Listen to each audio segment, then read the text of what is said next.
زیادہ حدیث ملے گی ایز کمپیئر ٹو باقی اصحاب کے.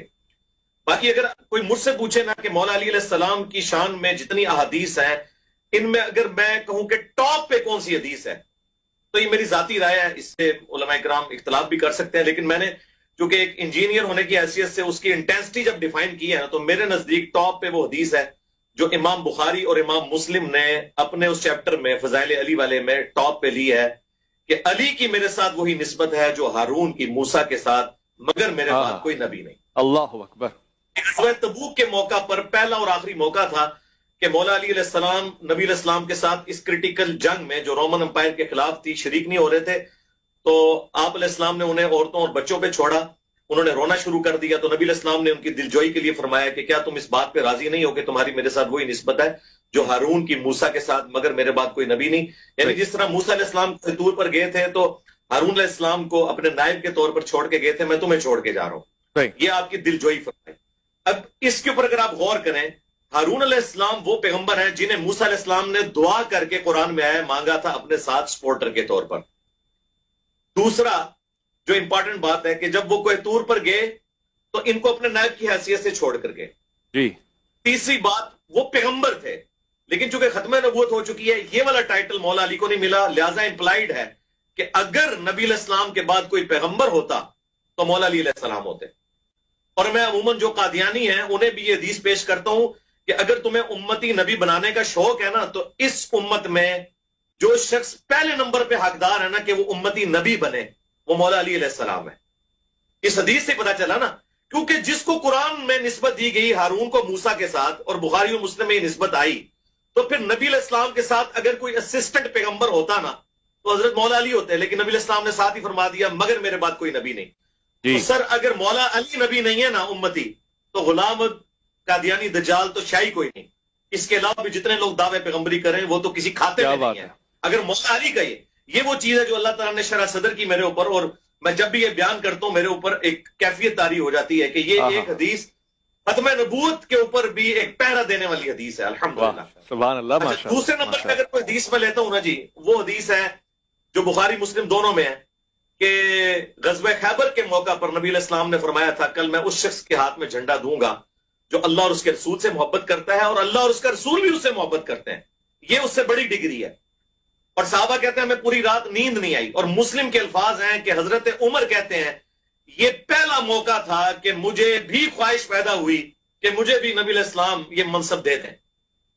یہ صحیح مسلم کے الفاظ ہیں, اور نقل کیے حضرت ابو ہریرہ نے جن کے اوپر تہمت لگائی جاتی ہے کہ ان میں بغض اہل بیت تھا, نعوذ باللہ. یہ مسلم شریف کے الفاظ ہیں. تو صحابہ کہتے ہیں ہم پوری رات اس شوق میں سوئے نہیں کہ کون خوش نصیب ہوگا. نبی علیہ السلام نے صبح کے وقت سیدنا مولا علی کو بلایا, ان کو آشوب چشم تھا, اپنا مبارک لعاب دہن لگایا, اور پھر نبی علیہ السلام نے اپنے مبارک ہاتھوں سے زرہ باندھ کے ان کو رخصت کیا اور کہا کہ اے علی پہلے ان کو دعوت دینا, اگر تیری وجہ سے کسی ایک شخص کو بھی ہدایت مل گئی تو تیرے لیے سرخ اونٹوں سے بہتر ہے. تو یہ دوسرے نمبر پہ میں سمجھتا ہوں یہ والی حدیث ہے جو مولا علی علیہ السلام کی شان میں. ٹھیک. تیسرے نمبر کے اوپر وہ آیت مباہلہ والی, وہ بھی مسلم شریف کے اندر حدیث ہے. ایک اس کا طریق سعد بن ابی وقاص نے بیان کیا اور ایک سیدہ عائشہ سلام اللہ علیہا نے. سعد بن ابی وقاص والا تو بڑا دردناک اس کا طریق ہے. اب مفتی صاحب سامنے بیٹھے ہوئے ہیں, مفتی انیر قریشی صاحب, تو ماشاءاللہ اس چیز کا مجھ سے زیادہ ادراک رکھتے ہیں کہ جب شام نے سعد بن ابی وقاص کو حکم دیا اور کہا کہ تمہیں کون سی چیز مانے ہے کہ تم ابو تراب کے اوپر سب نہیں کرتے, اور منہاج السنہ میں فلنگ دی بلینکس کیا ہے امام ابن تیمیہ نے اس کے اندر کہ انہوں نے حکم دیا سب کرنے کا, یہ خود سے الفاظ ڈالے, اور پھر کہا کہ تمہیں کون سی چیز مانے ہے. تو انہوں نے کہا کہ سن, میں نے علی بن ابی طالب کے بارے میں 3 ایسی فضیلتیں سنی ہیں کہ ان میں سے ایک بھی مجھے مل جاتی نا تو میرے لیے سرخ اونٹوں سے بہتر تھا. پھر انہوں نے پہلے وہ حدیث سنائی غزوہ تبوک والی, علی کی میرے ساتھ وہی نسبت ہے جو ہارون کی موسیٰ کے ساتھ. پھر غزوہ خیبر والی حدیث سنائی, اور پھر کہا کہ جب آیت مباہلہ نازل ہوئی سورہ آل عمران آیت نمبر 61, تو نبی علیہ السلام نے مولا علی کو سیدہ فاطمہ, سیدنا حسن و حسین علیہم السلام اجمعین کو اپنی چادر کے نیچے لے کر کہا اللہم ہاؤلائی اہل بیتی, اے اللہ یہ میرے اہل بیت. اچھا, اس کا ایک طریق سنن نسائی الکبریٰ کے اندر موجود ہے, خصائص علی والے چیپٹر میں، اس میں آگے الفاظ ہیں، سعد ابن ابی وقاص کا بیٹا کہتا ہے کہ جب امیر شام نے حضرت سعد سے یہ کلمات سنے تو جتنا دن وہ مدینہ تھے ایک جملہ بھی مولا علی کی تنقیص کا اپنی زبان سے نکالا نہیں ہے. لہذا یہ پتہ چل گیا کہ امام نووی نے جو اسے کور کرنے کی کوشش کی تھی وہ تو فضائل سننا چاہتے تھے، وہ بات غلط تھی. اصل بات یہ ہے کہ انہوں نے ابو تراب جو کہا، اور آپ کو پتا ہے یہ بھی صحیح مسلم میں 6229 نمبر حدیث ہے، یہ بنو امیہ اپنے ممبروں سے کہلواتے تھے لعن اللہ ابو تراب. اللہ اعوذ اکبر. باللہ. اللہ تراب لفظ اگر بنو امیہ بولے نا تو یہ فضیلت کے لیے نہیں، تحقیر کے لیے بولتے تھے. سال ابن سعد السعدی کی حدیث ہے، بخاری میں بھی مسلم میں بھی، مسلم میں ڈیٹیل سے ہے 6229 نمبر، کہ انہیں جب آل مروان نے بلایا ممبر پہ کہ آپ آگے سیدنا علی پر سب کریں تو انہوں نے کہا میں کبھی بھی نہیں کروں گا.